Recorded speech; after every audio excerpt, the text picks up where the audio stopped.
What's going on, guys? It is Oh Gosh Leotus here, and today we are going to be talking about the Ableton Move. As you can see here, it looks like a small version of the push. As you can see, I have a push right here. It's pretty similar, but it kind of has the same buttons as the Ableton push too. Everything is built in. I don't want to go too much into it because I'm sure you've seen a million videos, but for the most part, you have 4 tracks, which is like a limitation, but to me personally, I think it's enough. You have a built-in microphone, you got speakers built in, it's battery powered, a lot of MIDI capabilities. You can plug in a MIDI keyboard in the back. It has the USB port, it has a headphone jack, has a input if you want to plug in a microphone. There's just so many things that this little thing can do. What's really cool about it as well is that whatever you make on here, you can also shoot it into Ableton and continue to build on that set track. A lot of people have issues with the fact that it has 4 tracks, which I completely understand, but this isn't one of those things where you make beats on it and complete it here. And if that's the case, go buy a Push 3.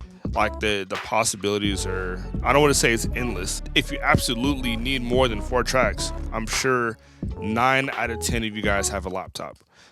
Use your laptop. I would like to compare it to an OP1 or a KO, SP404 as far as, being on the go, a device that can make beats like an MPC or whatever the case, but it's way more fun to me personally.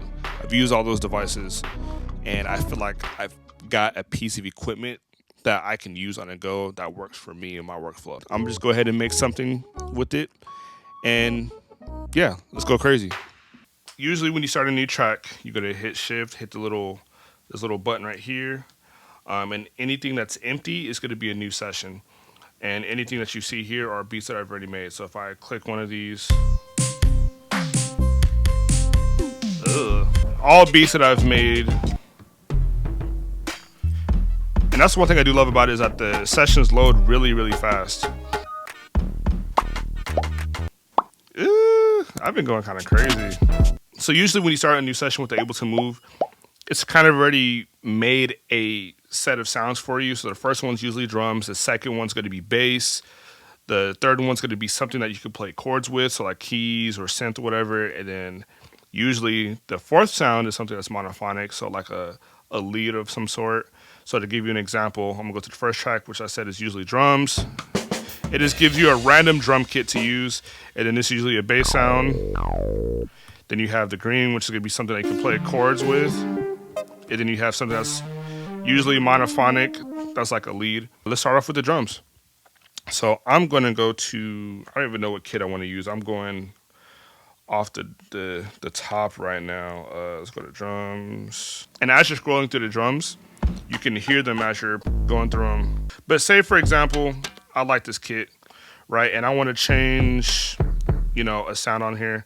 You can, let me select the kit. You can hit that sound, use the scroll wheel, and there's these 4 options here. So usually the first one is the name of the kit, and then the second one is going to be what the sample is. So if I want to change that, you click it, and you scroll till you find something that you like.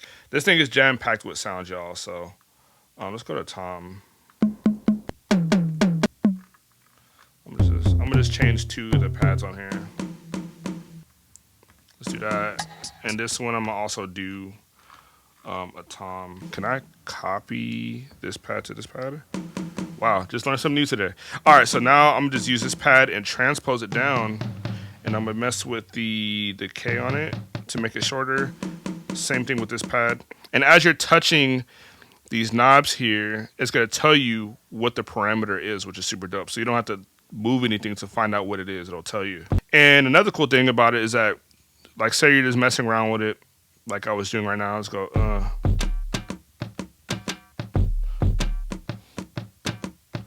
you can hit the capture button, and it's gonna kind of detect the BPM and place everything where it needs to be. So right now I'm at 92.5. And if you want to quantize it, you can hit the little button right here, and then there's a quantize button. I'm not gonna quantize it because I like where it's at. Let's go over to the bass sound. Now, the cool thing, right now everything is in chromatic mode. So if we want to change it to in key, we're gonna press shift, hit this little note button, and we're just gonna hit where it says chromatic, and now it's in key. And let's say we want to go to, let's go to E, let's do D sharp minor. So you can't hit a wrong note, it's impossible. Everything is just octaves up. Octaves up. Alright, and now let's go ahead and change the sound. So we're gonna click the blue, and you could just scroll, hit the pads to kind of test out the sound. And if something's like too high or low when it comes to the octaves, you can just hit the little plus and minus button here. Ooh, that's the one right there. Alright, let's play with it real quick just to see, you know, what we can come up with. Let's get it.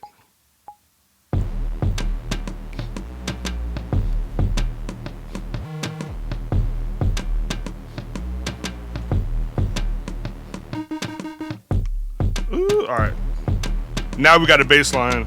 I'm actually do some filter cutoff on it. And the cool thing about this too is that you can add effects. Let's go to Redux. Yeah, let's give it dirt and grit. I like how broken it sounds. And I'm gonna turn the drums up, so I'm gonna hold the track and then turn this knob over here. And this is gonna be your volume knob for the most part.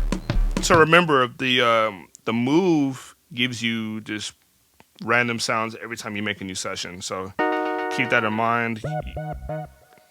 I like these moving sounds. Ooh, that's it, man. That might be it. Let's get it.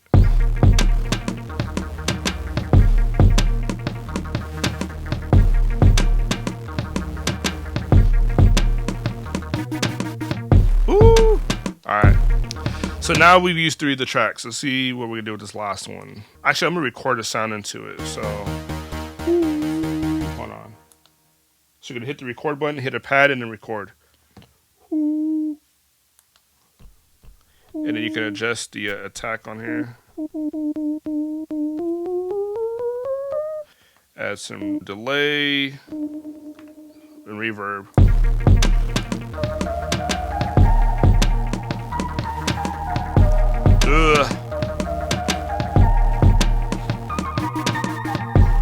Yeah.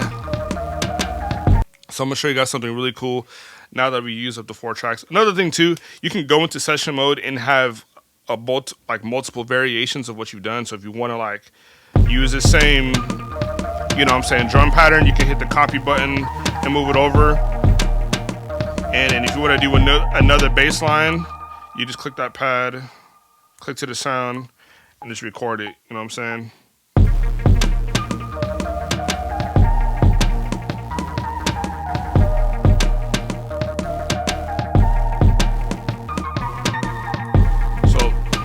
So let me go back to session view so you guys can hear what I did.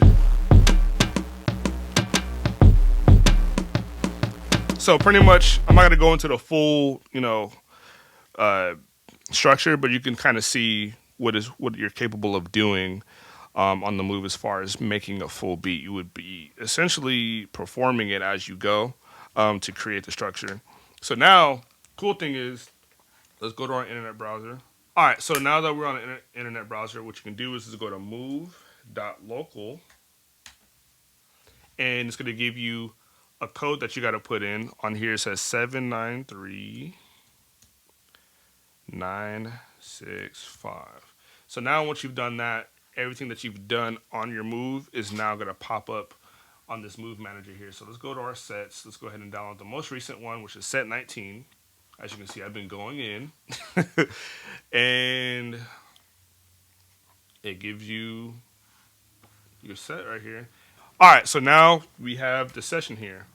And everything is in clip view, as you can see. So we're just going to go ahead and drag these to our session view.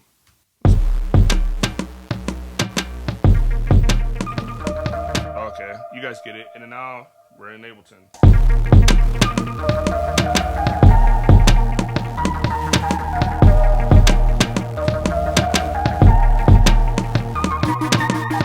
You guys are able to expand in Ableton and add whatever you want, you know, to the track at that point. Obviously, you can't go back into the Move, but why would you want to do that when you're already fully in Ableton, getting ready to complete the track and track it out, send it out, do whatever it is that you want to do. And that's how I use the Ableton Move.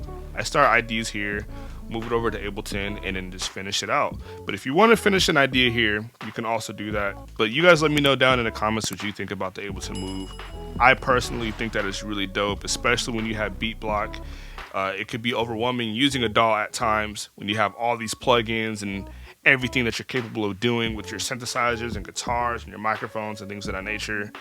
Everything is really dope here. It's fun to use. You're not looking at a computer screen the whole time. It's just, you know, just straight music, just straight creation. You have nothing distracting you, hitting the pads and making something cool. So that's it, y'all. Thank y'all for watching.